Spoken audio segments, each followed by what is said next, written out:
Welcome to BZN Telugu Updates. మరి మన్మోహన్ సింగ్ హయాంలో పరిపాలన చేశారు.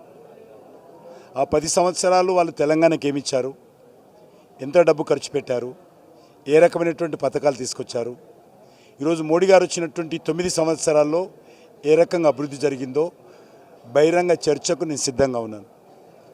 అది రోడ్ల అభివృద్ధి కావచ్చు, సంక్షేమ కార్యక్రమాలు కావచ్చు, లేకపోతే రైతు సంక్షేమం కావచ్చు, బడుగు బలహీన వర్గాల సంక్షేమం కావచ్చు, రైల్వే నెట్వర్క్ కావచ్చు, ఏ విషయమైనా సరే వాళ్ళ హయాంలో కాంగ్రెస్ పార్టీ హయాంలో ఈ తెలంగాణకి ఏమొచ్చింది, బీజేపీ హయాంలో ఏమొచ్చిందో చర్చకు సిద్ధంగా ఉన్నాము. ఈరోజు కాంగ్రెస్ పార్టీ గుర్తు గాడిద గుడ్డు అనుకుని నెత్తలో పెట్టుకొని తిరుగుతున్నాడు. కాంగ్రెస్ పార్టీ ఎన్నికల గుర్తు గాడిద గుడ్డు లాగా ఈరోజు రేవంత్ రెడ్డి ఎన్నికల సభలో గాడిద గుడ్డు నెత్తలో పెట్టుకొని తిరుగుతున్నాడు.